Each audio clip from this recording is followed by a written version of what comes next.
Hello दोस्तों। I hope आप सब अच्छे होंगे, अपनी तैयारी अच्छे से कर रहे होंगे।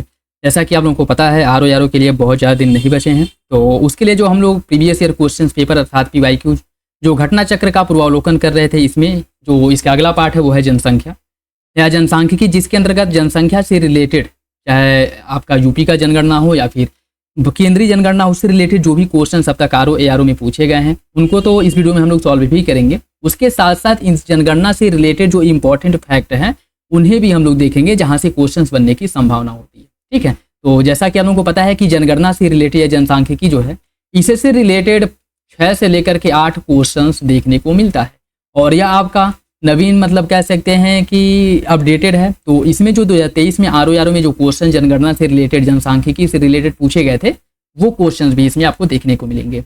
तो यह वीडियो आप लोगों के लिए इंपॉर्टेंट रहने वाला है। इसमें आपके PYQ के साथ साथ जनगणना या जनसंख्या से जनसांख्यिकी से रिलेटेड जो इंपॉर्टेंट फैक्ट है वो भी आपके कवर होंगे। तो यह वीडियो आप लोग देखिए और यह वीडियो कैसा लगेगा कमेंट बॉक्स में जरूर बताइएगा। चैनल पर नए हैं तो सब्सक्राइब कर ले और बेल आइकन को प्रेस कर ले, जिससे वीडियो के महत्वपूर्ण नोटिफिकेशन आप लोगों को मिलते रहें। तो चलिए इसी के साथ वीडियो की शुरुआत करते हैं और अपना फीडबैक कमेंट बॉक्स में जरूर दे दिया करें। क्वेश्चन नंबर फर्स्ट देखिए, भारतीय जनसंख्या से रिलेटेड जो क्वेश्चन पूछे गए हैं, जनसंख्या वृद्धि के स्वरूप को एक दीर्घ कालावधि में घटित क्रमिक परिवर्तन को क्या कहा जाता है?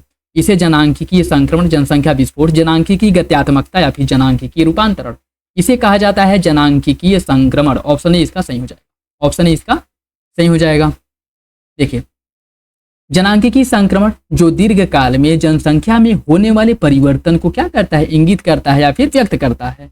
बाकी अगर हम बात करें इसके अंतर्गत जन्म दर और मृत्यु दर के माध्यम से जनसंख्या में परिवर्तन की व्याख्या की जाती है। जनांकिकीय संक्रमण जो कि इसे 4 चरणों में जनांकिकीय संक्रमण की बात करें तो यह 4 चरणों में कंप्लीट होता है। इसका पहला चरण क्या है?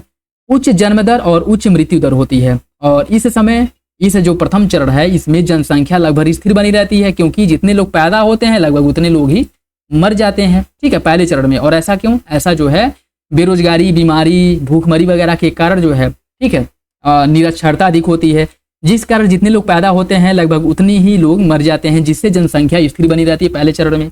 जनसंख्या का जो दूसरा चरण है जिसमें जन्म दर उच्च बनी रहती है, जबकि मृत्यु दर में धीरे धीरे गिरावट आती है। लोग जो है लोगों का मतलब विकास होता है, बेरोजगारी दर में धीरे धीरे कमी आती है, भूखमरी जो है उस समस्या में कमी आती है, जिससे जन्म दर तो बढ़ता है लेकिन मृत्यु दर उस अनुपात में न होकर के उससे कम हो जाता है, जिससे जनसंख्या जो है जनसंख्या में तीव्र वृद्धि देखने को मिलता है। यह आपका दूसरा चरण है।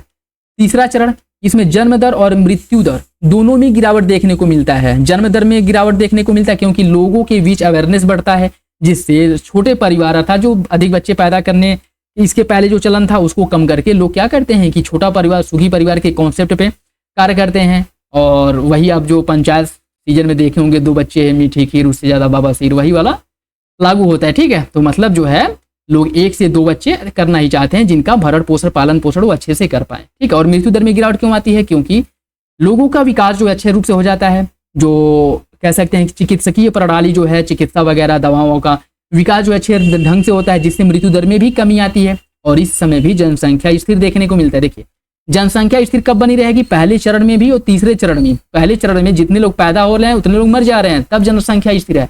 तीसरे चरण में जन्म दर कम हो गया है, मृत्यु दर कम हो गया है, जिस कारण जनसंख्या स्थिर हो गई है। ठीक है, तो पहला और तीसरा चरण स्थिर जनसंख्या दर, दूसरा जो चरण है या जन्म दर में तीव्र वृद्धि देखने को मिलता है। चतुर्थ चरण की बात करें, इसमें जनसंख्या स्थिर होती है और जनसंख्या की जो औसत आयु है यह ज्यादा हो जाती है। जनसंख्या की जो औसत आयु है यह ज्यादा हो जाती है। क्यों? क्योंकि जैसे जनसंख्या पैदा लोग कम हो रहे हैं लेकिन जो औसत दर है जनसंख्या मतलब लोगों के जीवित रहने की, जो पहले मतलब लोग 50 वर्ष जीवित रहते थे अब 70 वर्ष, 80 वर्ष, 100 वर्ष तक जीवित रह रहे हैं। और ऐसा क्यों? खान पान में उनके बदलाव के कारण। ठीक है, और नियमित रूप से जो डॉक्टर हैं उनके मतलब ऑब्जर्वेशन में रह रहे हैं। ठीक है, उनके ऑब्जर्वेशन में रहने के कारण और फिर से योगा वगैरह और फिर से मतलब विभिन्न जो क्रियाएं हैं जिनसे कि स्वास्थ्य लंबे समय तक क्या रहता है?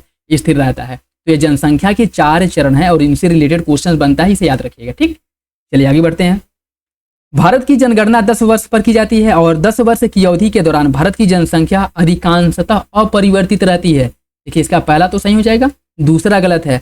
10 वर्ष के बाद आप ये बताइए जनसंख्या की अगर जो गणना की जाती है तो उसमें जनसंख्या क्या अपरिवर्तित रहेगी? ज्यादातर, अधिकांशतः? ये आपका गलत हो जाएगा। जनसंख्या में परिवर्तन तो होगा ही ना, तो पहला तो सही है, दूसरा गलत हो जाएगा।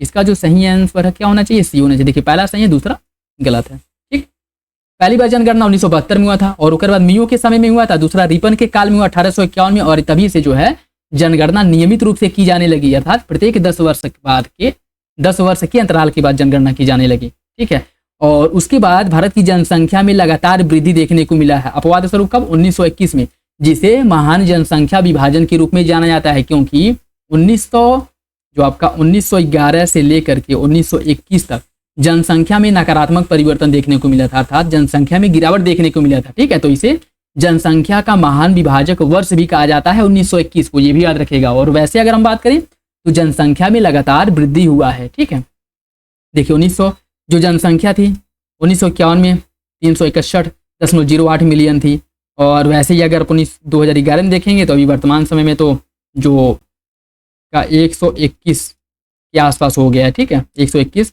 मिलियन के आसपास सही आंसर इसका जो होगा आपका क्या हो जाएगा, सी हो जाएगा। ठीक, 2011 की जनगणना के लिए निम्नलिखित में से कौन सा आदर्श वाक्य अपनाया गया था। इसका आदर्श वाक्य था आवर सेंसर आवर फ्यूचर, हमारी जनगणना हमारा भविष्य, हमारी जनगणना हमारा भविष्य। ठीक है, 2011 की जनगणना का यह आदर्श वाक्य था, तो ऑप्शन डी इसका सही हो जाएगा। बाकी जनगणना से रिलेटेड कुछ जो इंपॉर्टेंट तथ्य हैं उनकी अगर हम बात करें, 2011 में अंतिम किया गया था जनगणना अंतिम बार, और अभी 2026 में होने की आशा बताई जा रही है। ठीक है, जो जनगणना अगर हम भारत की बात करें तो 2.4% भारत के पास विश्व का भौगोलिक क्षेत्र है। ठीक है, और जनगणना की अगर हम बात करें जनसंख्या की तो यह 17.5% विश्व की जनसंख्या का 17.5% जनसंख्या भारत में निवास करती है। और लैंड की अगर हम बात करें भूमि की तो उसका जो है पूरे विश्व का केवल 2.4% भाग ही भारत के पास है। और इस मामले में भौगोलिक दृष्टि के मामले में भारत विश्व के 7वें नंबर पे आता है, और जनसंख्या के मामले में अगर हम देखें तो ये पहले नंबर पे आ गया है, चीन को बीट करके पहले नंबर पे आ चुका है। ठीक है, 1 से 11 के दशक में भारत की जो जनसंख्या थी लगभग 182 मिलियन की वृद्धि देखने को मिली है। 2001 से 2011 के बीच में जनसंख्या में जो वृद्धि हुआ है। और 2011 के बारे में 2011 की जनगणना 2011 के संदर्भ में उत्तर प्रदेश की जनसंख्या को भारत से अगर उत्तर प्रदेश को हम भारत का राज्य न मान करके एक देश माने तो उत्तर प्रदेश की जो जनसंख्या है वह चीन, अब तो भारत हो जाएगा, भारत, चीन, अमेरिका, इंडोनेशिया के बाद 5वें नंबर पे आ जाएगा। अगर उत्तर प्रदेश एक देश होता तो जनसंख्या के हिसाब से 5वें नंबर पे आता उत्तर प्रदेश। ठीक, और राष्ट्रीय जनसंख्या नीति जो 2000 ईस्वी आया था, इसमें यह प्रावधान किया गया था कि 2045 तक जनसंख्या स्थिरीकरण का लक्ष्य रखा गया था, जिसे अब आगे बढ़ा करके 2070 कर दिया गया। यह इंपॉर्टेंट फैक्ट है, याद रखिएगा। ठीक है, पहले जो राष्ट्रीय जनसंख्या नीति 2000 ईस्वी के अंतर्गत यह प्रावधान किया गया था कि 2045 तक जनसंख्या को स्थिर किया जाएगा, और अभी इसको आगे बढ़ा करके कर दिया गया 2070 तक।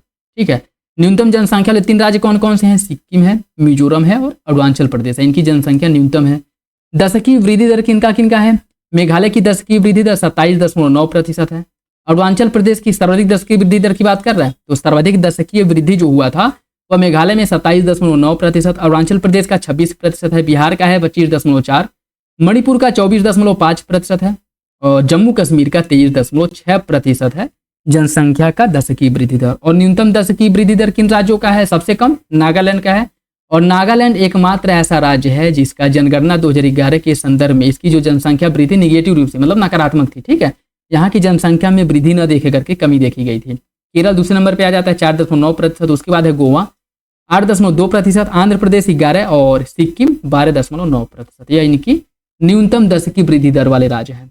सर्वाधिक जनघनत्व वाले राज्यों की बात करें, बिहार 1106 इसका जनघनत्व है, पश्चिम बंगाल 1028, और यह क्वेश्चन एग्जैक्ट ऐसे ही जो आपका पेपर आरओ निरस्त हो गया उसमें आया था। ठीक है, केरल का जनसंख्या घनत्व है 860, उसके बाद है आपका उत्तर प्रदेश जिसका जनसंख्या घनत्व 829 है और हरियाणा का है 573। ठीक है, न्यूनतम जनसंख्या घनत्व वाले राज्यों की बात करें तो उसमें अरुणाचल प्रदेश आ जाएगा पहले नंबर पे।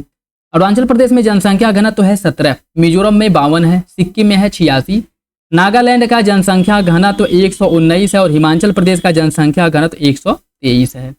सबसे अधिक लिंगानुपात वाले राज्यों की बात करें तो सबसे अधिक लिंगानुपात जो है केरल में है। केरल का लिंगानुपात कितना है, 1084, प्रत्येक 1000 पुरुष पर 1084 महिलाएं हैं। कहाँ पे, केरल में। और तमिलनाडु में 996 है।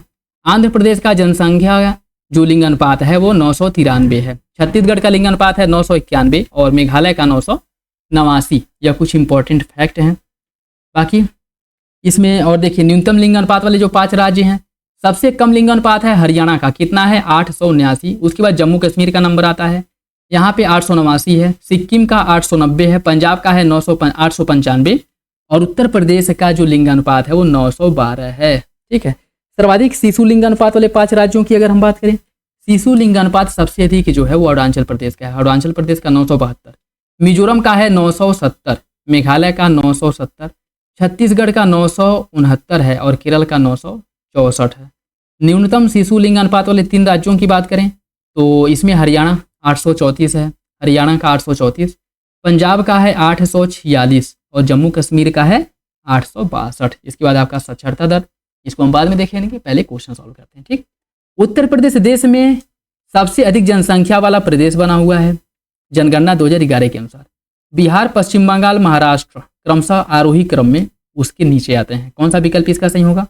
इसका सही आंसर सी हो जाएगा, पहला तो सही है, दूसरा गलत हो जाएगा। क्यों? क्योंकि उत्तर प्रदेश पहले नंबर पे है, दूसरे नंबर पे बिहार थोड़ी आता है जनसंख्या की दृष्टि से। दूसरे नंबर पे आ जाएगा महाराष्ट्र, बिहार आ जाएगा तीसरे नंबर पे। ठीक है, देखिए इसमें उत्तर प्रदेश पहले नंबर पे है, महाराष्ट्र जनसंख्या घनत्व के मामले में दूसरे नंबर पे है। सॉरी, जनसंख्या घनत्व करें, अधिकतम जनसंख्या के मामले में। ठीक है, अधिकतम जनसंख्या के मामले में पहले नंबर पे महाराष्ट्र है, दूसरे नंबर पे है, सॉरी पहले नंबर पे उत्तर प्रदेश है, दूसरे नंबर पे महाराष्ट्र, बिहार आपका तीसरे नंबर पे है, पश्चिम बंगाल है चौथे नंबर पे, आंध्र प्रदेश है 5वें नंबर पे। ठीक है, तो पहला सही हो जाएगा, दूसरा गलत है।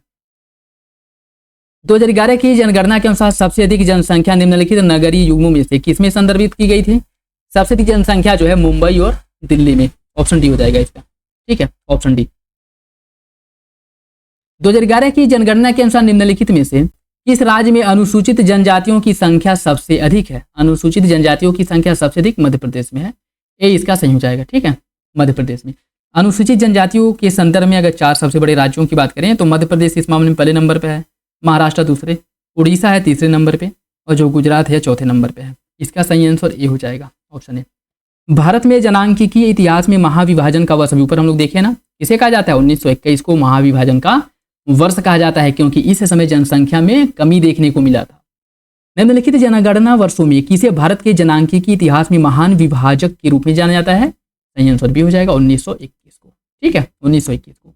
और अगर ड्यूरेशन पूछ ले, ठीक है, जैसे कि 2001 से 11 को कहा जाता है या फिर 1961 से 71 को कहा जाता है। ठीक, तो इसमें अगर ये पूछेगा तो वो हो जाएगा आपका 1911 से लेकर के 21 के बीच जो 10 वर्ष है, इसको जनसंख्या का महान विभाजक वर्ष कहा जाता है, ये भी याद रखिएगा। ठीक है, निम्नलिखित में से कौन एक सही सुमेलित नहीं है? 1951 में जो जनगणना का लिंग अनुपात है वह 946 था, 1971 में लिंग अनुपात 930 था, 1991 में 927 और 2011 में 925।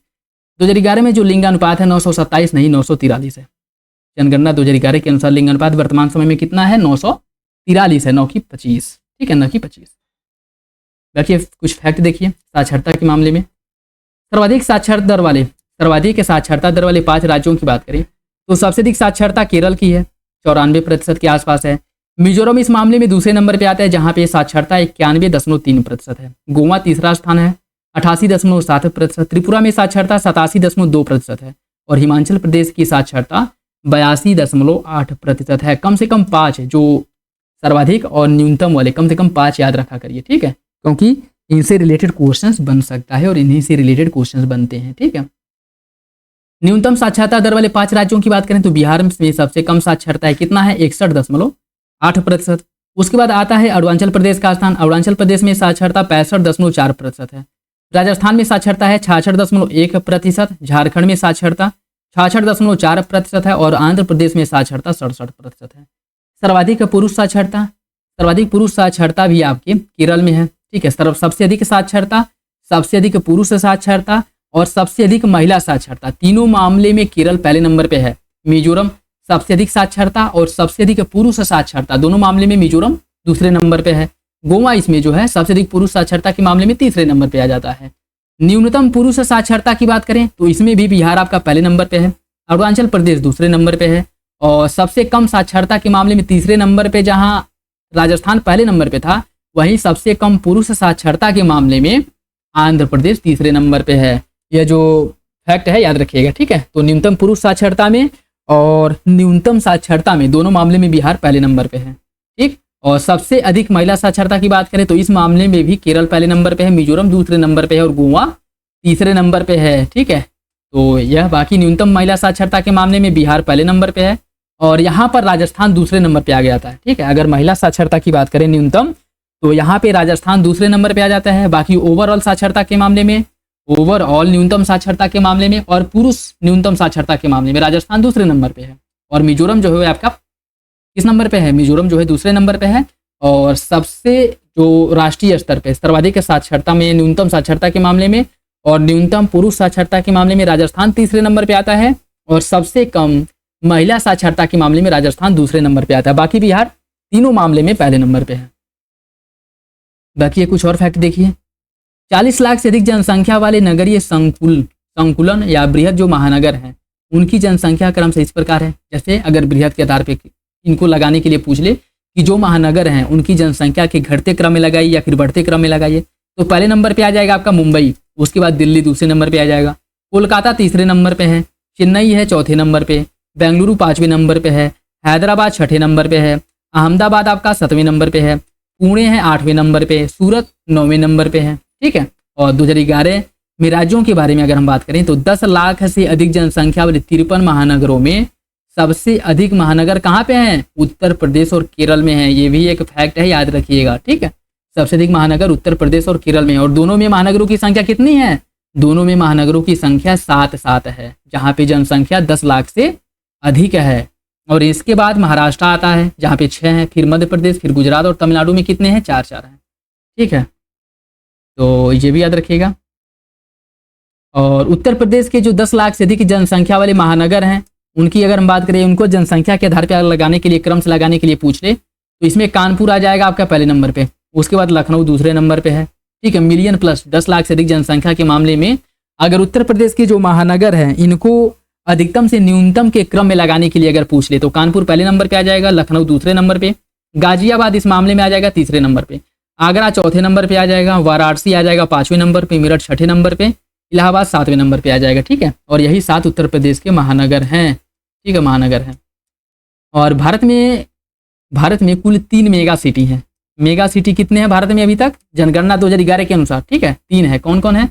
एक है बृहद मुंबई, जहाँ का जनसंख्या जो है 18.41 मिलियन है। दूसरे नंबर पे आपका दिल्ली आता है, दूसरे नंबर पे दिल्ली आता है और तीसरे नंबर पे कोलकाता आता है, जनगणना 2011 के अनुसार। ठीक, याद रखिएगा। और जनगणना 2011 के अनुसार देश की कुल जो 1210.85 मिलियन जनसंख्या है जनगणना 2011 के अनुसार, इसमें ग्रामीण जनसंख्या का अनुपात कितना है, 833.75 मिलियन, और शहरी जनसंख्या का अनुपात है 377.1 मिलियन। ठीक, और 2011 में देश की जनसंख्या में ग्रामीण जनसंख्या का अनुपात 1 से लेकर वर्ष 2001 के 72.2% से कम होकर के 68.9% हो गया है। कहने का मतलब क्या है? कहने का मतलब ये है कि 2001 में ग्रामीण जनसंख्या कुल जनसंख्या का 72.2% था, जो कम होकर के जनगणना 2011 के अंतर्गत 68.9% हो गया है। ठीक है, तो जो ग्रामीण जनसंख्या है इसमें कमी आया है और शहरी जनसंख्या में वृद्धि हुआ है। शहरी जनसंख्या का अनुपात इसी अवधि में अगर हम बात करें तो 2001 में शहरी जनसंख्या का अनुपात कितना था, 27.8%, जो कि बढ़ करके 2011 की जनगणना में 31.1% हो गया है। ये भी याद रखिएगा। 2011 में जनसंख्या में सबसे अधिक शहरी प्रतिशत वाले राज्यों की बात करें, सबसे अधिक शहरी जनसंख्या जहां पे रहती है प्रतिशतता के हिसाब से अगर हम बात करें तो इस मामले में गोवा पहले नंबर पे है। गोवा की 62.2% जनसंख्या शहरों में निवास करती है। मिजोरम की 52.1% जनसंख्या शहरों में निवास करती है। तमिलनाडु की 48.4% जनसंख्या शहरों में निवास करती है। केरल की 47.7% जनसंख्या शहर में निवास करती है और महाराष्ट्र की 45.2% जनसंख्या शहर में निवास करती है। यह प्रतिशतता के हिसाब से शहरों में निवास करने वाली जनसंख्या है और यह सर्वाधिक से न्यूनतम तक है, तो याद रखिएगा इसको। बाकी उत्तर प्रदेश में ग्रामीण जनसंख्या कितनी है, 77.7% उत्तर प्रदेश की ग्रामीण जनसंख्या है। ठीक है, जनगणना 2011 के अनुसार। ठीक, और शहरी जनसंख्या कितनी है, उत्तर प्रदेश की शहरी जनसंख्या है 22.3%। और 2011 के अंतिम आंकड़ों के अनुसार देश में लिंगानुपात में 2001 की तुलना में 10 अंकों की वृद्धि हुई है। कहने का मतलब क्या है कि 2001 में जो लिंगानुपात था वो 933 था, जो कि बढ़ करके 943 हो गया है, तो ये भी याद रखिएगा। ठीक है, बाकी ग्रामीण क्षेत्र में यह वृद्धि जो है 3 अंकों की देखने को मिली थी, जो लिंगानुपात है। ग्रामीण क्षेत्र में लिंगानुपात में 3 अंक की वृद्धि देखने को मिली है। 2001 में ग्रामीण क्षेत्र में लिंगानुपात कितना था? 2001 में ग्रामीण क्षेत्र में लिंगानुपात था 946, जो कि बढ़ करके 2011 में कितना हो गया है? 2011, तो ये 2001 है, ठीक है, 2011 में बढ़ करके 3 बढ़ करके 949 हो गया, ठीक है। और शहरी क्षेत्रों की बात करें, शहरी क्षेत्रों में 29 अंकों की वृद्धि देखने को मिली है। 2001 में शहरी क्षेत्र का जो लिंगानुपात है 900 था, जो बढ़कर के 929 हो गया है, तो ये भी याद रखिएगा, इंपॉर्टेंट है। और केरल का देश के राज्यों में अग्रणी स्थान है, मतलब लिंगानुपात के मामले में केरल पहले नंबर पे, अर्थात केरल का जो लिंगानुपात है वह कितना हुआ है? शहरी लिंगानुपात है। ग्रामीण लिंगानुपात की अगर हम बात करें केरल में तो 1078 है, ठीक, ग्रामीण लिंगानुपात। और केरल में शहरी लिंगानुपात 1091 है, ठीक। और इस मामले में केरल आपका पहले नंबर पे आता है। चलिए क्वेश्चन देखते हैं। जनगणना 2011 के अंतिम आंकड़ों के अनुसार भारत की जनसंख्या में स्त्रियों का प्रतिशत कितना है?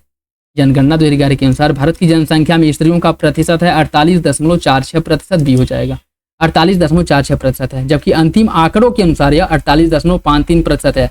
तो अगर ये पूछ ले कि अंतिम आंकड़ों के अनुसार जनसंख्या में प्रतिशत कितना है महिलाओं का, तो वो 48.53 होगा। और अगर ये पूछ ले कि जनगणना 2011 के अनुसार कितना है उनका योगदान, तो 48.46 होगा, ठीक है। इन दोनों में याद रखिएगा। 2011 की जनगणना में निम्नलिखित में से किस राज्य की जनसंख्या में कमी आई थी? वो आपका नागालैंड है। ऊपर आपको बताया गया है कि एकमात्र ऐसा राज्य है जहाँ की जनसंख्या में गिरावट देखने को मिला था। और गिरावट कितना हुआ था? 0.6% का गिरावट देखने को मिला था। निम्नलिखित में से किस राज्य का लिंगानुपात राष्ट्रीय औसत से ऊपर है? वो आपका झारखंड है। झारखंड का लिंगानुपात कितना है? झारखंड का लिंगानुपात जो है 949 है, 949। और भारत का लिंगानुपात कितना है? राष्ट्रीय स्तर का जो लिंगानुपात है वो 943 है,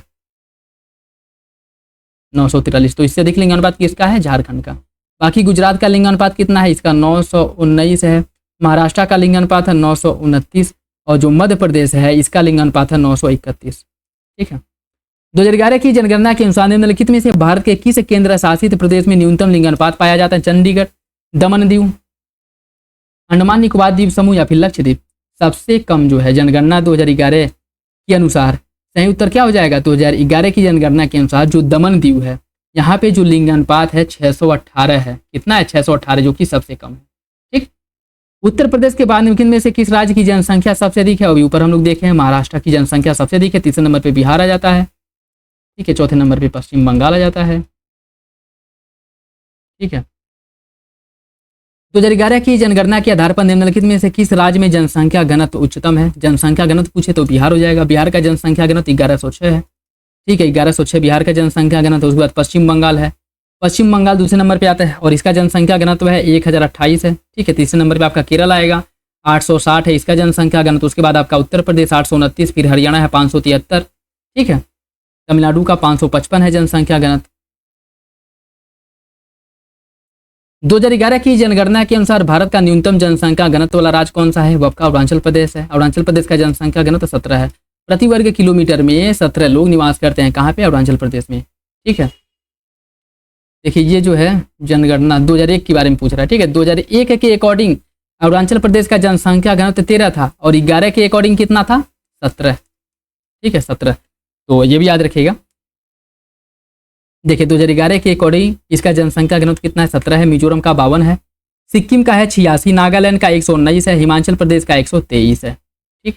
2011 की जनगणना के अनुसार भारत के निम्नलिखित किस राज्य में अनुसूचित जाति की जनसंख्या शून्य है? ये आपका नागालैंड है। नागालैंड में कोई भी अनुसूचित जाति नहीं पाई जाती है, याद रखिएगा, इंपॉर्टेंट है, ठीक है।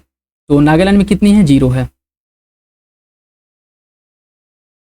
जनगणना 2011 के अंतिम आंकड़ों के अनुसार निम्नलिखित राज्यों में से किसका जनसंख्या घनत्व 100 से कम है? किसका जनसंख्या घनत्व 100 से कम है? वो आपका मिजोरम है। मिजोरम का जनसंख्या घनत्व 100 से कम है। कितना है? मिजोरम का जनसंख्या घनत्व है 52। मिजोरम का जनसंख्या घनत्व 52 है। बाकी नागालैंड का जनसंख्या घनत्व कितना है? नागालैंड का जो जनसंख्या घनत्व है वो आपका 119 है। और जो मेघालय है, मेघालय का जनसंख्या घनत्व या 100 कुछ है। और मणिपुर का जनसंख्या घनत्व भी 100+ है, 100+ है, ठीक है। तो मिजोरम इसका सही हो जाएगा। जनगणना 2011 के अनुसार निम्नलिखित राज्यों के जनसंख्या घनत्व के संबंध में सही आरोही क्रम क्या होगा? गुजरात, कर्नाटक, असम और हरियाणा। ऑप्शन डी हो जाएगा। ठीक है, जनसंख्या घनत्व के अकॉर्डिंग, इसके जनसंख्या 2011 के अनुसार गुजरात का जनसंख्या घनत्व कितना है? गुजरात का है 308। कर्नाटक का जनसंख्या घनत्व, कर्नाटक का 319 है। असम का जनसंख्या घनत्व है 398 और हरियाणा का जनसंख्या घनत्व 573 है। ठीक है, 573। तो इसका सही आंसर जो है डी हो जाएगा। 2011 की जनगणना के अनुसार किस केंद्र शासित प्रदेश का जनसंख्या घनत्व न्यूनतम है? किस केंद्र शासित प्रदेश का जनसंख्या घनत्व न्यूनतम है? वो आपका अंडमान निकोबार द्वीप समूह हो जाएगा। यहाँ का जनसंख्या घनत्व न्यूनतम है, कितना है? अंडमान निकोबार का जनसंख्या घनत्व है 46। दादर नागर हवेली का जनसंख्या घनत्व 700 है। लक्षद्वीप का जनसंख्या घनत्व है 2149 और दमन दीव का जनसंख्या घनत्व है 2191। ठीक है, तो सही आंसर इसका ये हो जाएगा। बाकी ये जो कुछ फैक्चुअल है वो देखिए। आयु भूकंप अवधारणा का संबंध जो है वृद्धों का जनसंख्या में बढ़ते अनुपात से, मतलब अगर वृद्धों की, बुजुर्गों की संख्या अधिक बढ़ रही है जनसंख्या में तो उसे आयु भूकंप कहा जाता है। ठीक है, यह कॉन्सेप्ट याद रखिएगा, नया कॉन्सेप्ट क्वेश्चन बन सकता है। एबीसी सूचकांक अर्थशास्त्रियों जियाद द्रेज द्वारा, रितिका खेड़ा और सुधा नारायण द्वारा विकसित एक सूचकांक है जिसका अर्थ होता है शिशुओं और बालकों की उपलब्धियां सूचकांक। और इस सूचकांक के द्वारा उत्तरजीविता, टीकाकरण, पोषण, स्कूल जाने के 4 संकेतकों की औसत के आधार पर बच्चों के विकास का आकलन किया जाता है। भारत का जो जनसंख्या है, भारत की जनसंख्या में सर्वाधिक जो प्रतिशत बदलाव देखने को मिला था वह 1971 में देखने को मिला था। कब? 1971 में देखने को मिला था। और इस समय जो 10 की वृद्धि थी वो 24.80% थी। ठीक है, 1981 में 10 की वृद्धि 24.66%, 1991 में 10 की वृद्धि 23.87% और 2001 में 21.54%। तो सबसे अधिक 10 की वृद्धि 1971 में देखने को मिला था, याद रखिएगा, इंपॉर्टेंट है। 2011 की जनगणना के अनुसार 2011 में जो 10 की वृद्धि थी वो 17.7% थी। ठीक है, और भारतीय जनगणना के इतिहास में 1921 को एकमात्र ऐसा जनगणना वर्ष कहा जाता है जब 10 की वृद्धि ऋणात्मक थी। ठीक है, जिसे महान विभाजक भी कहा जाता है, ऊपर हम लोग देखे हैं। भारत में पूर्ण साक्षर प्रदेश होने का दावा केरल द्वारा किया जाता है और केरल की जो साक्षरता है 1991 में 89.81% थी, जो कि बढ़ करके 2011 में कितना हो गया है? 94%। और जनगणना 2011 के अंतिम आंकड़ों के अनुसार उत्तर प्रदेश की साक्षरता दर कितनी है? 67.7%। उत्तर प्रदेश की टोटल साक्षरता 67.7, जिसमें पुरुष साक्षरता 77.3 और महिला 57.2। इससे अगर हम और जैसे यूपी की साक्षरता की बात करें,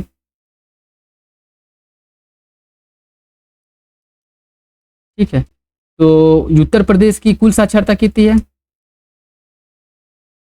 देखिए, उत्तर प्रदेश की कुल साक्षरता है 67.7% उत्तर प्रदेश की साक्षरता है, जिसमें से मेल साक्षरता अर्थात पुरुष साक्षरता कितनी है? 77.3% और फीमेल महिला साक्षरता कितनी है? ये आपका 57.2% है। तो ये भी याद रखिएगा, इंपॉर्टेंट है। ठीक है, और 2011 के अंतिम आंकड़ों के अनुसार उत्तर प्रदेश का सर्वाधिक साक्षर जिला कौन है? उत्तर प्रदेश का सर्वाधिक साक्षर जिला है गौतम बुद्ध नगर, जहाँ की साक्षरता 80.1 है।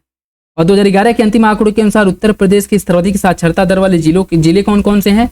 इसमें आपका गौतम बुद्ध नगर पहले नंबर पे आ जाएगा, पहले नंबर पे कानपुर नगर आ जाएगा दूसरे नंबर पे, औरैया तीसरे नंबर पे, इटावा चौथे और गाजियाबाद 5वें नंबर पे। ठीक है, साक्षरता के मामले में, तो ये भी याद रखिएगा। और देखिए, कौन 2001 से लेकर के 11 के दशक में भारत की जनसंख्या का 10 की वृद्धि दर रहा था? 17.11, 17.64, 17.64 या 1 से लेकर के 11 की भी जनसंख्या वृद्धि थी। ठीक है, बाकी इसका अंतिम रूप से 17.7 था। यह भारत के प्रमुख राज्यों के जनसंख्या घनत्व 2001 का सही अवरोही क्रम देखिए, छोड़ दीजिए, हमारे किसी काम का नहीं है। 2001 की जनगणना के अनुसार भारत के न्यूनतम जनसंख्या घनत्व वाले राज्यों का सही अनुक्रम क्या हो जाएगा? या एक के अकॉर्डिंग पूछा है तो एक के अकॉर्डिंग तो यही होगा। बाकी देखिए, 2011 के अनुसार जो न्यूनतम जनसंख्या घनत्व उस मामले में अरुणाचल प्रदेश पहले नंबर पे, फिर मिजोरम आ जाएगा जनसंख्या घनत्व 52, फिर सिक्किम आ जाएगा जनसंख्या घनत्व 86, नागालैंड जनसंख्या घनत्व 119 और हिमाचल प्रदेश जनसंख्या घनत्व 123। इसमें देखिए, इन राज्यों को जनसंख्या के क्रम में लगाना है। ठीक है, ये आपका 2023 का क्वेश्चन है। इसका बिहार जनसंख्या घनत्व के मामले में सबसे अधिक बिहार का है 1106, पश्चिम बंगाल का जनसंख्या घनत्व 1028, केरल का जनसंख्या घनत्व कितना है? यहाँ का शायद जनसंख्या घनत्व जो है 966 है, 966 और उत्तर प्रदेश का 28 है शायद, देखिए यहाँ पे देखते हैं। देखिए बिहार का 1106 है, पश्चिम बंगाल का 1028 है, केरल का 966 नहीं 960 है, ठीक है 960 है, उत्तर प्रदेश का 928, हरियाणा का 573। तो ये जो है आपका केरल का जो जनसंख्या घनत्व है 960 और उत्तर प्रदेश का 928 नहीं 929 है, ठीक है। तो सी ऑप्शन इसका सही हो जाएगा। 2011 की जनगणना के अनुसार देखिए, संघ शासित क्षेत्रों में पुरुषों में साक्षरता दर सबसे अधिक लक्षद्वीप की है। राज्यों के अंतर्गत पुरुषों में सर्वाधिक साक्षरता दर है मिजोरम में, और संघ शासित क्षेत्रों में महिला में सबसे अधिक साक्षरता लक्षद्वीप में है। केरल वह राज्य है जिसमें महिला साक्षरता दर सबसे अधिक है। टूट के हिसाब से बताना इसका सही आंसर क्या होगा। देखिए इसका जो सही आंसर है इसमें से कोई नहीं होगा, और बाकी कुछ फैक्ट हैं वो देखते हैं पहले। 2011 की जनगणना के अंतिम आंकड़ों के अनुसार उत्तर प्रदेश के श्रावस्ती जिले में महिला साक्षरता सबसे कम है, कितना है 34.8%। उत्तर प्रदेश में सबसे कम महिला साक्षरता श्रावस्ती का है। 2011 के अंतिम आंकड़ों के अनुसार उत्तर प्रदेश में न्यूनतम साक्षरता दर वाला जिला श्रावस्ती, कितना है 46.7। अगर न्यूनतम महिला साक्षरता पूछेगा तो वो भी आपका क्या हो जाएगा, श्रावस्ती हो जाएगा 34.8, और ओवरऑल न्यूनतम साक्षरता पूछेगा तो वो भी आपका श्रावस्ती हो जाएगा, ठीक है। सर्वाधिक लिंग अनुपात वाला जिला कौन सा है, जौनपुर। जौनपुर का लिंग अनुपात कितना है 1024, और न्यूनतम जनघनत्व वाला जिला कौन सा है, ललितपुर। ललितपुर का जनसंख्या घनत्व कितना है 242, ठीक। और 2011 की अंतिम जनगणना के अनुसार भारत का जो लिंग अनुपात है वो कितना है 943 है, ठीक है। जनगणना 2011 के अंतिम आंकड़ों के अनुसार देश के सभी संघ शासित प्रदेशों में कुल साक्षरता, पुरुष साक्षरता और स्त्री साक्षरता के संदर्भ में लक्षद्वीप जो है पहले नंबर पे है, याद रखिएगा, इंपॉर्टेंट फैक्ट है। अगर राज्यों और संघ शासित क्षेत्रों दोनों की बात करें तो उसमें सबसे अधिक साक्षरता, सबसे अधिक पुरुष साक्षरता और सबसे अधिक महिला साक्षरता, इन तीनों मामले में लक्षद्वीप पहले नंबर पे है। जनसंख्या पिरामिड में समानतः जो 0 से 14 आयु वर्ष के लोग होते हैं इनको आश्रित कहा जाता है। देखिए 0 से 14 आयु वर्ष के लोगों को भी आश्रित कहा जाता है, और 65 आयु से ऊपर के लोगों को भी आश्रित कहा जाता है, ठीक है। और 15 से 64 इन्हें वर्किंग पॉपुलेशन अर्थात कार्यशील जनसंख्या कहा जाता है, ठीक। तो 0 से 14 और 65 से ऊपर आयु वर्ग के जो लोग होते हैं इनको आश्रित जनसंख्या कहा जाता है, और 15 से लेकर के 64 आयु वर्ग के लोगों को कार्यशील जनसंख्या के अंतर्गत सूचीबद्ध किया जाता है। 2011 के अंतिम आंकड़ों के अनुसार देश के सर्वाधिक जो नगरीकृत 5 राज्य हैं वो कौन कौन से। सबसे अधिक नगरीकृत कौन है, गोवा है। गोवा का 62.2% नगरीकृत है। मिजोरम का 52.1, तमिलनाडु का 48.4, केरल का 47.7 और महाराष्ट्र का 45.2। यह याद रखिएगा, ठीक। हिमाचल प्रदेश में देश के सभी राज्यों संघ शासित क्षेत्रों में नगरीय जनसंख्या का जो प्रतिशत है वो सबसे कम है। कहाँ पे, नगरीय जनसंख्या का सबसे कम प्रतिशत कहाँ पे है, वो आपका हिमाचल प्रदेश में है। अगर परसेंटेज वाइज पूछे तब, ठीक।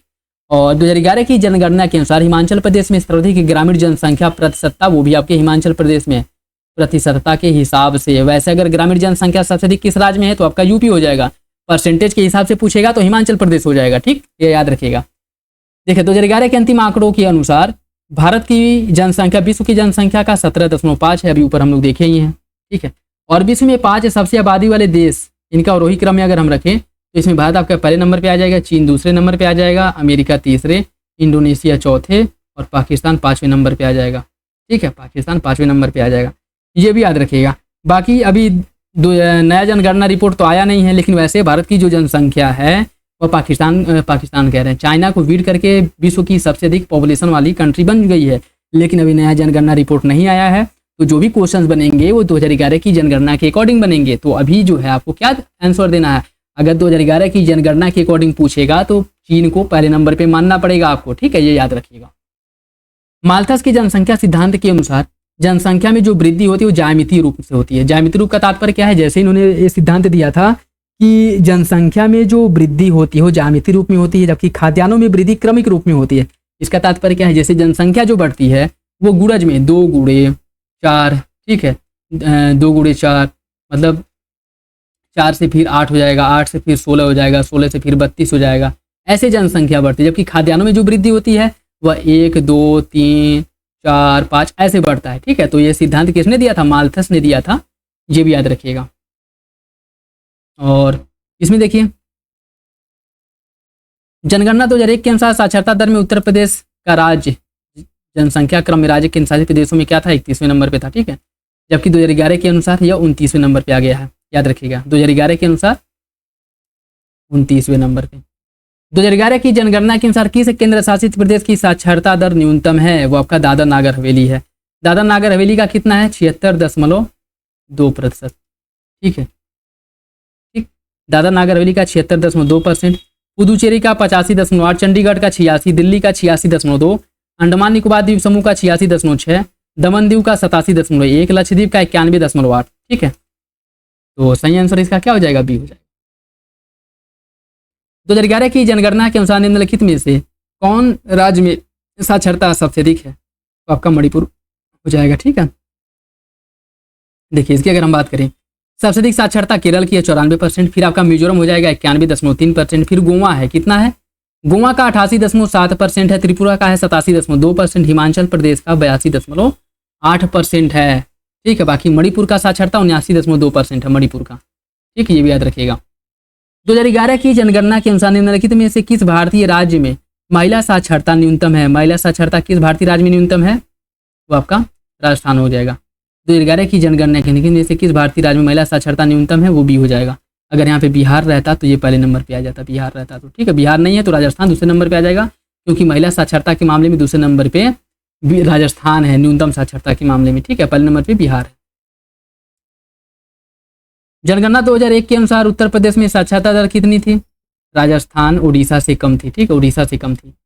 और बाकी अगर हम बात करें इस समय 2011 की जनगणना के अनुसार, तो इसके अनुसार उत्तर प्रदेश की साक्षरता भी ऊपर हम लोग देखें 67.7% है, जिसमें पुरुष साक्षरता है 72 पुरुष साक्षरता कितनी है?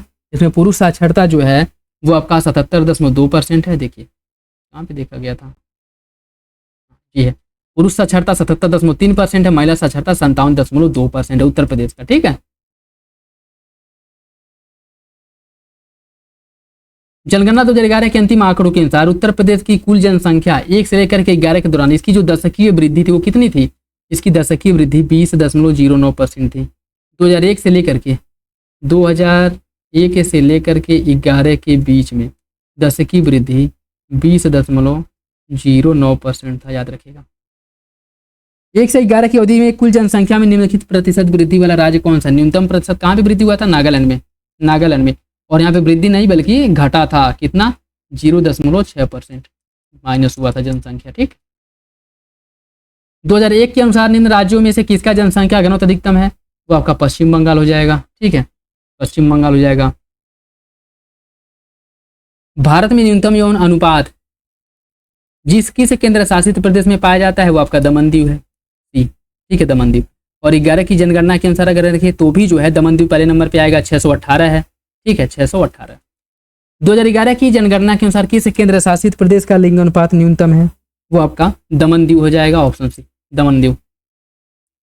देखिए दमन दीव का जो लिंग अनुपात है 618 है। दादर नागर हवेली का लिंग अनुपात 774 है। चंडीगढ़ का लिंग अनुपात है 881, दिल्ली का लिंग अनुपात 868 है, अंडमान निकोबार द्वीप समूह का लिंग अनुपात है 876, लक्षद्वीप का लिंग अनुपात 947 है, पुदुचेरी का 1037 है। ठीक है, सही आंसर इसका सी है। निम्नलिखित में से किस जनगणना वर्ष में लिंग अनुपात 946 था? और वो जो है आपका 1951 में जो लिंग अनुपात था वो था 946। ठीक है, 946 था। ठीक, बाकी देख लीजिए, हो सकता है कि इससे रिलेटेड क्वेश्चन बन जाए। 921 में जो लिंग अनुपात था वो 955 था। लिंग अनुपात 941 में कम हो गया और वो हो गया घट करके 945। 1951 में लिंग अनुपात में 1 की वृद्धि हुई और 946 हो गया। और उसके बाद 1971 में लिंगानुपात में बहुत अधिक कमी देखने को मिला था और लिंगानुपात 16 अंकों की कमी के साथ 930 हो गया था। ठीक है, केरल में जनसंख्या का घनत्व बहुत अधिक है। केरल की साक्षरता दर बहुत अधिक है। कौन सा विकल्प इसका सही होगा? दोनों सही है। इसमें ये नहीं पूछा है कि सबसे अधिक है। केरल में जनसंख्या घनत्व बहुत अधिक है, मतलब अधिक तो है ही।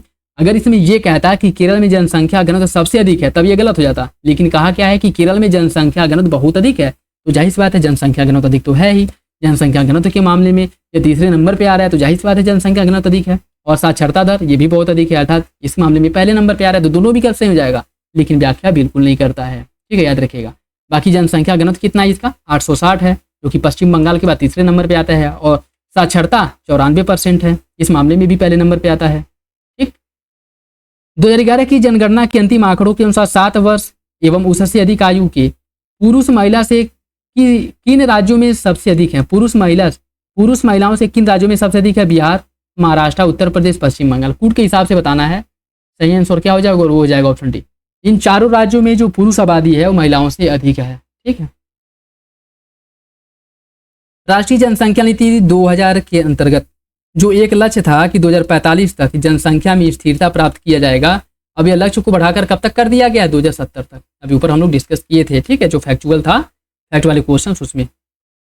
निम्नलिखित सर्वाधिक यौन अनुपात 2011 की जनगणना के अनुसार जो अधिकतम राज्य हैं या फिर केंद्र शासित, इन्हें अवरोही क्रम में व्यवस्थित करना है। इन्हें अवरोही क्रम में व्यवस्थित करना है। वो हो जाएगा आपका केरल पहले नंबर पे, फिर पुदुचेरी, तमिलनाडु और आंध्र प्रदेश। ठीक है। निम्नलिखित सारणी में भारत की तथा विश्व की प्रति 1000 पुरुष पर महिलाओं की संख्या वर्ष 2000 के अंत तक दी गई है। इनमें से कौन सा सही सुमेलित है? 897 पर विश्व की 960, 907 पे विश्व की 970, 927 और 990। ठीक है, यही सही हो जाएगा। ठीक।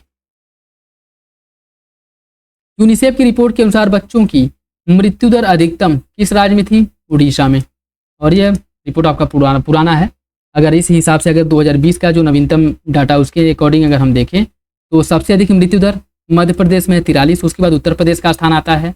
उत्तर प्रदेश और छत्तीसगढ़, इन दोनों राज्यों को क्रम जो है दूसरे नंबर पे है।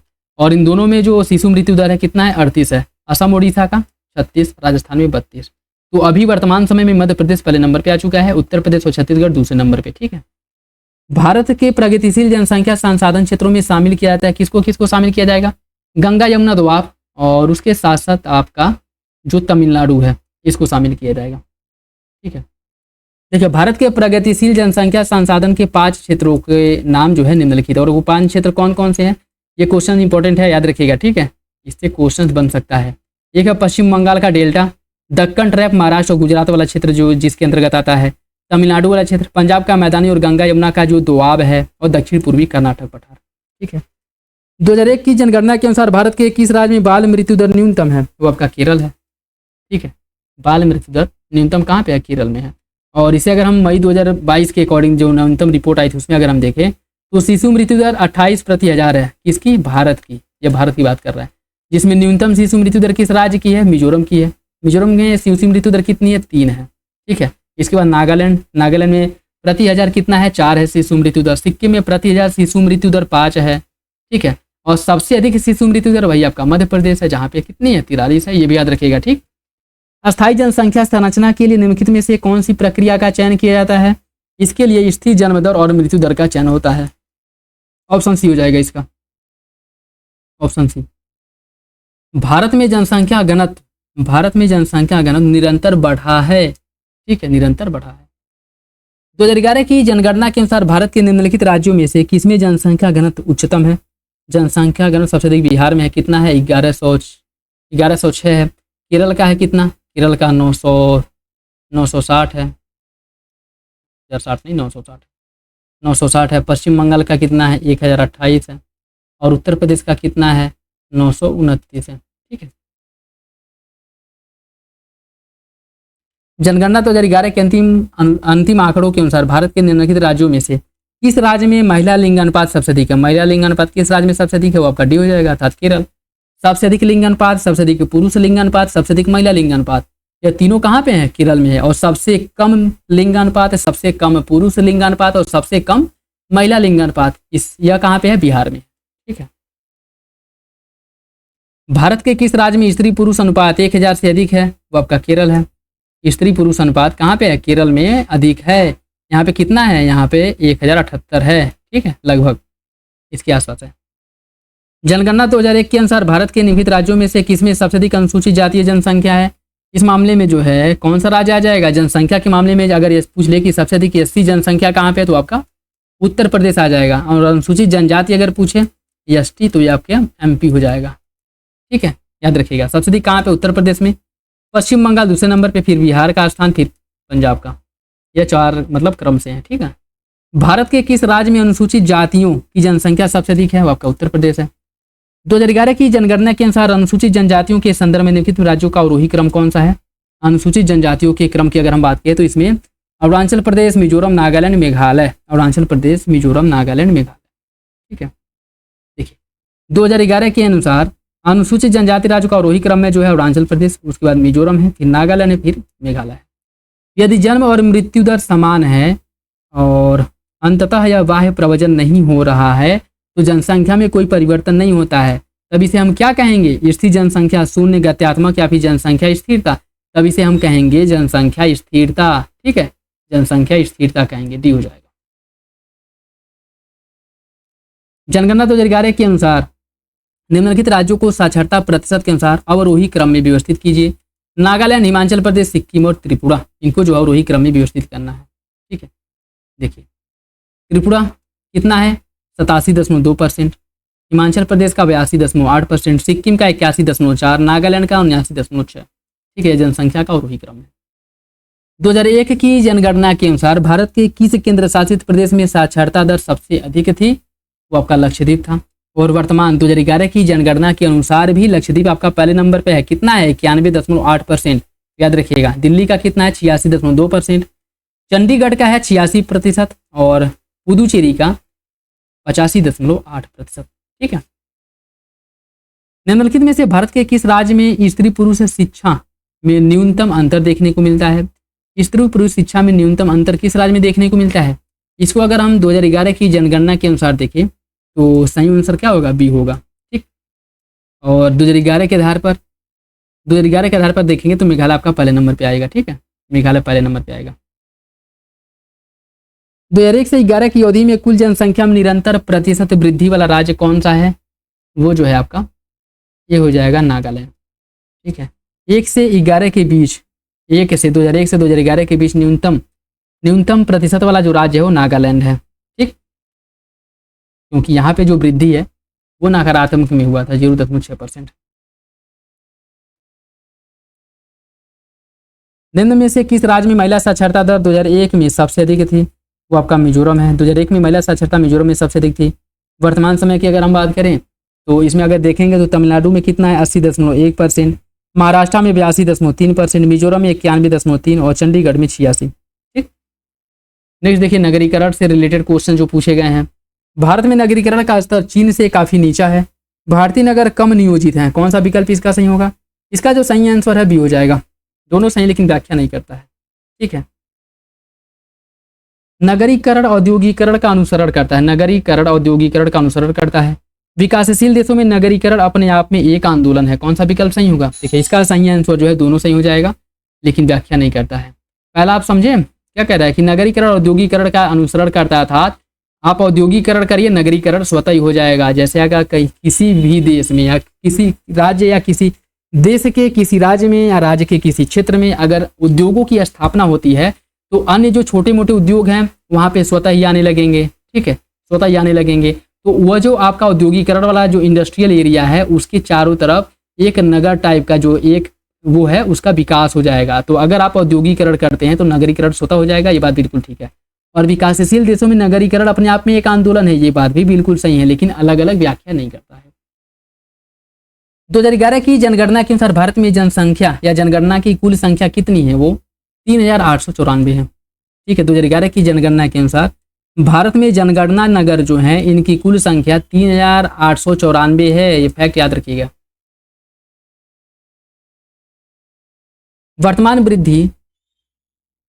वर्तमान वृद्धि दर के अनुसार भारत की शहरी आबादी 2030 तक कितने पहुंचने का अनुमान लगाया गया है? 575 मिलियन। 575 मिलियन। ठीक है, कब तक? 2030 तक। 2011 की जनगणना के अनुसार भारत की कुल नगरीय जनसंख्या में महानगरों की जनसंख्या का प्रतिशत कितना है? महानगरों की जनसंख्या का प्रतिशत 42.61% है। याद रखिएगा ये। ठीक है, भारत की जितनी जनसंख्या है उस जनसंख्या में महानगरों की जनसंख्या का जो प्रतिशत है ये पूछा है। ठीक है, तो वो आपका 42.61% हो जाएगा। ठीक, 61%।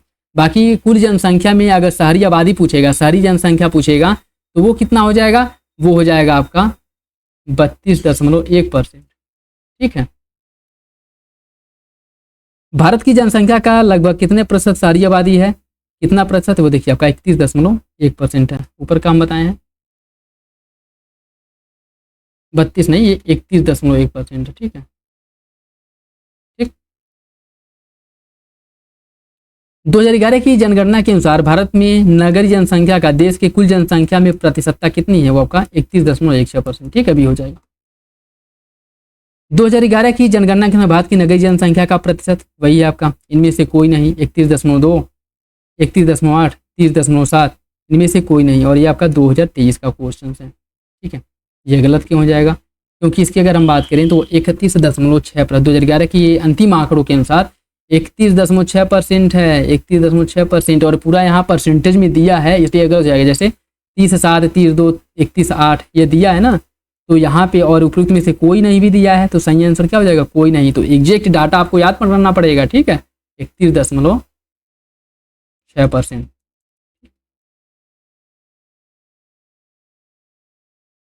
2011 की जनगणना के अनुसार निम्नलिखित में से कौन सा राज्य साक्षरता दर एवं नगरीकरण के स्तर में भारत में दूसरे नंबर पे आता है? वो आपका मिजोरम है, पहले नंबर पे केरल आता है। ठीक है, देखिए केरल पहले नंबर पे है, उसके बाद आपका मिजोरम आता है। ठीक, 2011 की जनगणना भारत का मिजोरम राज्य साक्षरता दर 91.3% है और नगरीकरण यहाँ का 52.1% है। 2011 की जनगणना के अनुसार निम्नलिखित राज्यों में से किसमें नगरीकरण का स्तर सबसे कम है? वो आपका पश्चिम बंगाल हो जाएगा। ठीक है, पश्चिम बंगाल।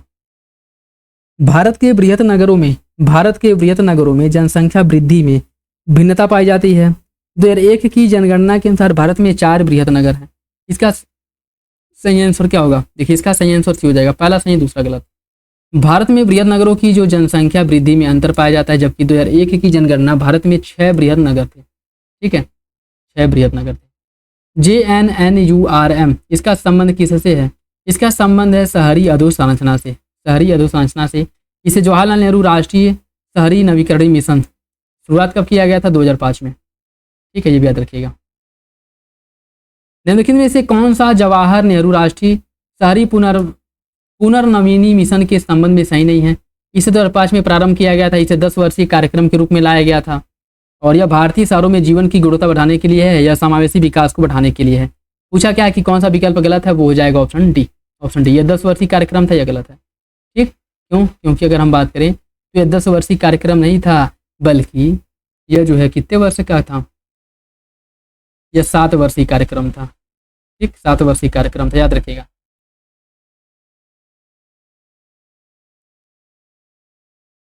तमिलनाडु ने 1961 से 2001 की अवधि में नगरीकरण अनुपात में सर्वाधिक वृद्धि अंकित किया था। भारत में एक नगरीय केंद्र का औसत आकार लगभग 45,000 है। नगरीय केंद्रों की सबसे बड़ी संख्या चतुर्थ श्रेणी में है और 5वां तथा छठी श्रेणी के नगरों में देश की कुल नगरीय जनसंख्या का 5% से अधिक भाग निवास करता है। कौन सा विकल्प इसका सही होगा? इसका सही आंसर सी हो जाएगा, पहला और तीसरा सही है। पहला तीसरा सही है, चौथा और दूसरा गलत हो जाएगा। निम्नलिखित कथनों में से कौन सा सही है? भारत के उत्तरी शहरों में सामान्यतः असंतुलित लिंग अनुपात पाया जाता है।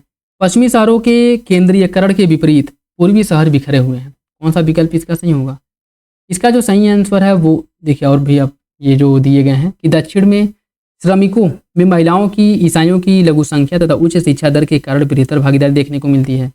पश्चिमी शहरों में ग्रामीण क्षेत्रों से अधिक लघुतर प्रवचन देखने को मिलता है। कौन सा विकल्प सही है? वो हो जाएगा ऑप्शन।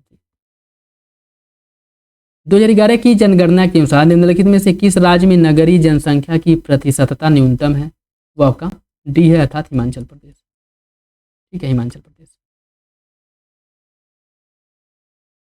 भारत के निम्नलिखित राज्यों को उनकी नगरीय जनसंख्या के अवरोही क्रम में व्यवस्थित कीजिए। महाराष्ट्र, तमिलनाडु, उत्तर प्रदेश और पश्चिम बंगाल।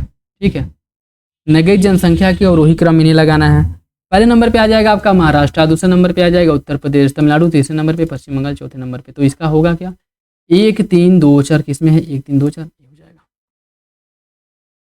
निम्नलिखित में से किस राज्य में 2011 की जनगणना के अनुसार 10 लाख ही प्लस के नगरीय समूह नहीं है? हरियाणा, जम्मू कश्मीर, झारखंड या फिर उड़ीसा? उड़ीसा में 10 लाख ही नगर नहीं है, तो सही आंसर सी हो जाएगा। ठीक है, सही आंसर हो जाएगा सी। भारत का सर्वाधिक नगरीकृत राज्य कौन सा है? भारत का सर्वाधिक नगरीकृत राज्य है महाराष्ट्र। ठीक है, तो सही आंसर इसका भी हो जाएगा। देखिए, जो 5 सर्वाधिक नगरीकृत राज्य हैं उसमें गोवा आपका पहले नंबर पे है, फिर मिजोरम है, फिर तमिलनाडु है, फिर केरल है, फिर आपका महाराष्ट्र है। ठीक है, तो सबसे अधिक अगर गोवा ऑप्शन में रहेगा तो गोवा हो जाएगा। उसके बाद अगर मिजोरम दूसरे नंबर पे है, तमिलनाडु तीसरे नंबर पे, केरल चौथे और महाराष्ट्र 5वें नंबर पे आता है। 2011 की जनगणना के अनुसार उनके नगरीकरण के अवरोही क्रम में व्यवस्थित कीजिए तथा राज्यों के नीचे दिए गए कूट का संयुक्त चुनिए। केरल, मिजोरम, गोवा और तमिलनाडु। इसका क्या हो जाएगा? गोवा आपका पहले नंबर पे आ जाएगा, गोवा पहले नंबर पे आएगा। ठीक है, उसके बाद आपका मिजोरम है दूसरे नंबर पे, मिजोरम के बाद जो है तमिलनाडु तीसरे नंबर पे, फिर केरल चौथे नंबर पे आ जाएगा। ठीक है, क्या है 3 2 4 1 ये। 2011 की जनगणना के आधार पर निम्नलिखित राज्यों को उनकी नगरीकरण के और वही क्रम में व्यवस्थित कीजिए। इसका देखिए महाराष्ट्र आपका पहले नंबर पे आ जाएगा इस क्रम में। ठीक है, वैसे ओवरऑल महाराष्ट्र 5वें नंबर पे आता है। ठीक है, लेकिन इस ऑप्शंस में महाराष्ट्र पहले नंबर पे आ जाएगा। ठीक है, और इसके बाद आपका पश्चिम बंगाल ये आ जाएगा दूसरे नंबर पे, आंध्र प्रदेश तीसरे और गुजरात जो है चौथे नंबर पे आ जाएगा। ठीक है, सही आंसर बी।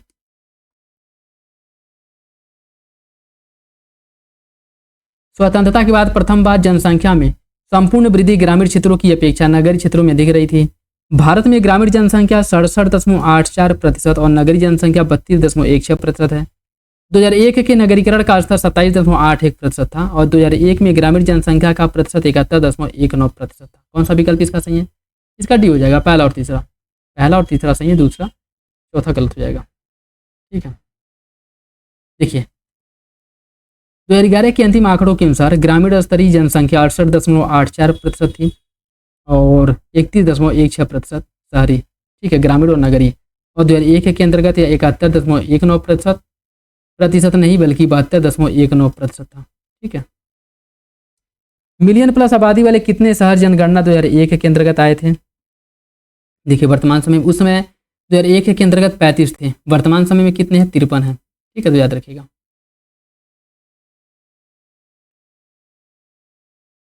जनगणना 2011 के अनुसार और वही क्रम में व्यवस्थित कीजिए और नीचे दिए गए कूट के अनुसार जो संघ शासित क्षेत्र हैं इनको नगरीकरण के आधार पर। ठीक है, तो सही आंसर क्या हो जाएगा? बी हो जाएगा, बी हो जाएगा। इसमें अगर हम बात करें दिल्ली का जो नगरीकरण है 97.5% है, चंडीगढ़ का 97.3%, लक्षद्वीप का 78.1%, दमन दीव का 75.2%। भारत के निम्नलिखित राज्यों को उनके नगरीय जनसंख्या के आरोही क्रम में व्यवस्थित कीजिए। अरुणाचल प्रदेश, मिजोरम, नागालैंड और सिक्किम। इसका हो जाएगा क्या? बी। बी सिक्किम, ये देखिए सिक्किम आपका, सिक्किम का कितना? 1,53,578, अरुणाचल प्रदेश 3,17,369, नागालैंड 5,70,966 और मिजोरम 5,71,771। भारत का सबसे अधिक जनसंख्या वाला शहर कौन सा है? वो आपका मुंबई है। ठीक है, मुंबई। ग्रामीण और नगरीय असंतुलन, ग्रामीण क्षेत्रों में नौकरी के अवसरों की कमी, कृषि भूमि की न बढ़ सकने वाली प्रकृति, नगरों की चुंबकीय विशेषता। इसे बताना है नगरीकरण के कारण क्या है। इसका हो जाएगा ऑप्शन डी, ये सभी नगरीकरण के परिणाम या कारण है। ठीक है, मेट्रोपॉलिटन नगरों की मलिन बस्ती जनसंख्या में वृद्धि, बड़े नगरीय केंद्रों में जनसंख्या का बढ़ता संकेंद्रण, नगरीय क्षेत्रों में सेवाओं की मात्रा तथा गुणवत्ता में तेजी से गिरावट और आधार रचना सुविधाओं का तेजी से बढ़ना। बढ़ती हुई नगरीकरण से उत्पन्न जो समस्याएं हैं, बढ़ता हुआ नगरीकरण उत्पन्न करता है क्या? अगर नगरीकरण वृद्धि होती है नगरीकरण में तो उसे कौन कौन सी समस्याएं उत्पन्न होंगी? 1, 2 और 3। ठीक है, 1, 2 और 3।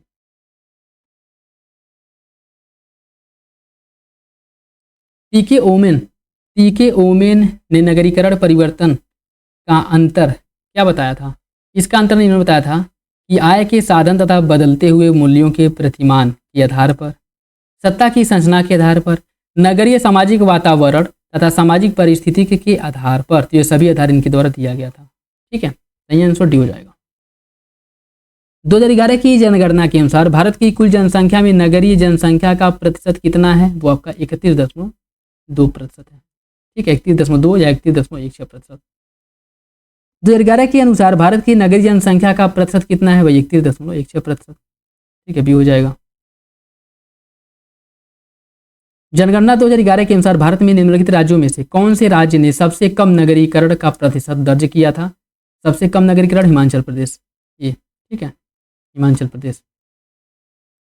2011 की जनगणना के अनुसार भारत के किस राज्य में नगरीकरण जनसंख्या का प्रतिशत सबसे अधिक है? प्रतिशतता के हिसाब से देखेंगे सारी जनसंख्या नगरीकरण तो वो गोवा है, जनसंख्या के हिसाब से देखेंगे तो महाराष्ट्र हो जाएगा पहले नंबर पे। ठीक है, तो प्रतिशतता के हिसाब से गोवा पहले नंबर पे है और जनसंख्या के हिसाब से महाराष्ट्र पहले नंबर पे। ठीक है, याद रखिएगा ये।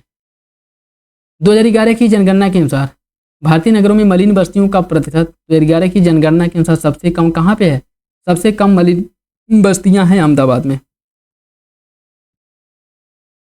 अहमदाबाद में, ठीक है। अहमदाबाद में मलिन बस्ती 4.5%, 4.45% है। बेंगलुरु में 8.39%, जयपुर में 10.62% और लखनऊ में 12.95% मलिन बस्तियां हैं, याद रखिएगा, ठीक है। बाकी ये विश्व की जनसंख्या और नगरीकरण से रिलेटेड जो क्वेश्चन हैं, 2011 की जनगणना के अनुसार भारत की जनसंख्या विश्व की जनसंख्या का कितना है? 17.31%। 2011 की जनगणना के अनुसार, ठीक है, 17.31% या इसके आसपास। तो है तो कितना है, तो यह 17.5, लेकिन इसके आसपास कितना हो रहा है? 17.31, तो यही हो जाएगा इसका।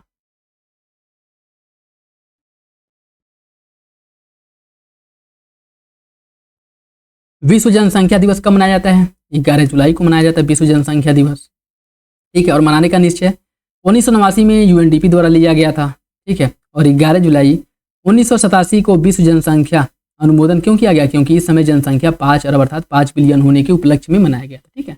और हर वर्ष जो है 11 जुलाई को मनाया जाता है। दक्षिण एशिया के निम्नलिखित देशों के प्रतिशत नगरीकरण और निम्नलिखित में से कौन अवरोही क्रम है नीचे आपको लगाना है। देखिए इसका जो है नगरीकरण पूछा है, तो वो हो जाएगा आपका ऑप्शन बी, 3-2-1-4, 3-2-1-4 अर्थात पाकिस्तान सबसे अधिक नगरीकरण कितना है? 37%। भारत में नगरीकरण 35%, बांग्लादेश 39, श्रीलंका 19, ठीक है। सर्वाधिक नगरीकृत महाद्वीप कौन सा है? वो आपका ऑस्ट्रेलिया है। सर्वाधिक नगरीकृत महाद्वीप ऑस्ट्रेलिया है, ऑस्ट्रेलिया, ठीक है। दक्षिण अमेरिका का सबसे घना बसा देश कौन है? दक्षिण अमेरिका का सबसे घना बसा देश है इक्वेडोर, ऑप्शन सी, इक्वेडोर। निम्नलिखित में से किस देश में जन्म के समय जीवन प्रत्याशा वर्षों में सर्वाधिक है? वो आपका जापान हो जाएगा, ठीक है। जापान के बारे में ये सुने होंगे, जापान का जीवन प्रत्याशा कितना है? 83 वर्ष। मतलब न्यूनतम इतने साल तक तो लोग वहाँ पे जीवित रहते ही हैं, बाकी 100+ देखने को मिलता है, ठीक है, 100+ देखने को मिलता है। किस महाद्वीप में जनसंख्या घनत्व सर्वाधिक है? वो आपका एशिया हो जाएगा, एशिया महाद्वीप में जनसंख्या घनत्व सबसे अधिक। निम्नलिखित में से किस देश में जनसंख्या का घनत्व सबसे कम है? वो आपका मंगोलिया है। मंगोलिया में जनसंख्या घनत्व सबसे कम है, ठीक है। मंगोलिया में जो जनसंख्या 2020 के अनुसार कितना है? 2 है। सऊदी अरब में 17 है, अफगानिस्तान में 60, इराक में 98। दक्षिण एशिया में वृद्ध जनसंख्या का सर्वाधिक प्रतिशत वाला देश कौन सा है? वो श्रीलंका है, ठीक है, श्रीलंका है दक्षिण एशिया में। भूटान में 60+ लोगों की संख्या 9 है, ठीक। भारत में है 10.1%, नेपाल में है 8.7 और श्रीलंका में 16.4। सबसे अधिक घनी आबादी वाला सार्क देश कौन सा है? वो आपका बांग्लादेश है, ठीक है, बांग्लादेश, ठीक। देखिए इसमें सबसे अधिक वैसे अगर देखें तो मालदीव का कितना 1715 जनसंख्या घनत्व है, बांग्लादेश का है 1286 जनसंख्या घनत्व, भारत का 470, श्रीलंका का 354, पाकिस्तान का 295।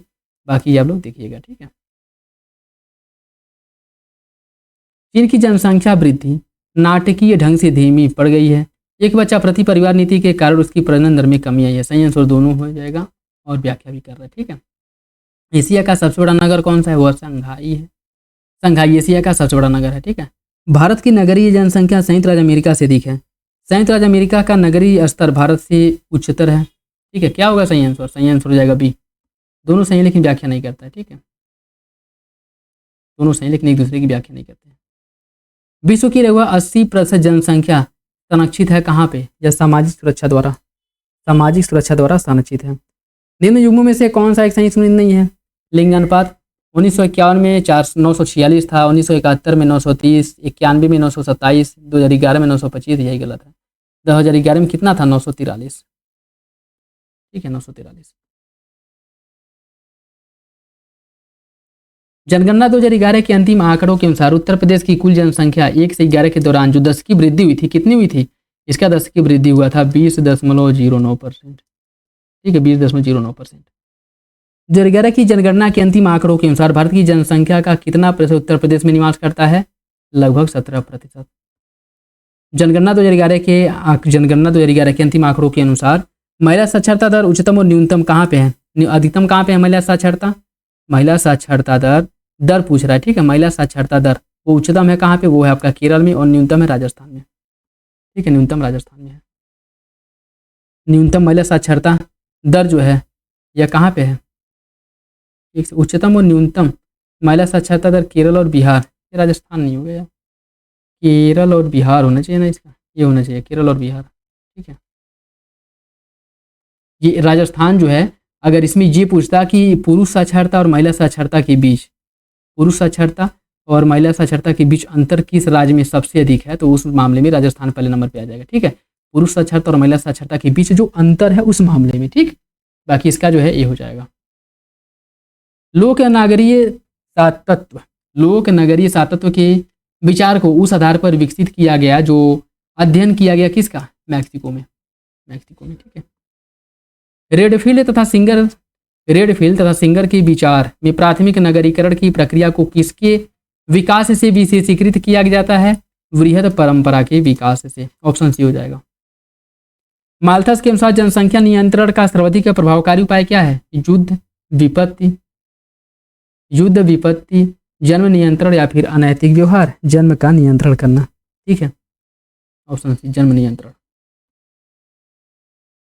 संयुक्त राष्ट्र संघ के अनुसार 2050 में विश्व की अनुमानित जो जनसंख्या है वह बढ़कर कितनी हो जाएगी, 9.25 बिलियन। ठीक है, 9.25 बिलियन बढ़कर के हो जाएगी 2050 तक। ठीक है, तो ये था आपका जनगणना से रिलेटेड। ठीक है, बाकी इसके बाद मिसलेनियस वाला जो आपका पार्ट है इसे अगले वीडियो में हम लोग कवर करेंगे। और इसमें जो है जनगणना से रिलेटेड, जनसंख्या से रिलेटेड अब तक जो भी क्वेश्चंस पूछे गए हैं आरओ में, उससे रिलेटेड एग्जाम में, उसके साथ साथ उनसे रिलेटेड जो फैक्ट हैं उनको भी इसमें प्रॉपर कवर किया गया है, जिससे कि आप लोगों की तैयारी और अच्छी हो। और जो क्वेश्चन, जो भी 8-10 क्वेश्चन नगरीकरण से आते हैं, जनसंख्या से आता है, उन्हें भी आप लोग आसानी से कर पाएँ। तो यह वीडियो आप लोगों को कैसा लगा कमेंट बॉक्स में जरूर बताइएगा। तो चलिए मिलते हैं अगले वीडियो में, तब तक के लिए धन्यवाद, जय हिंद।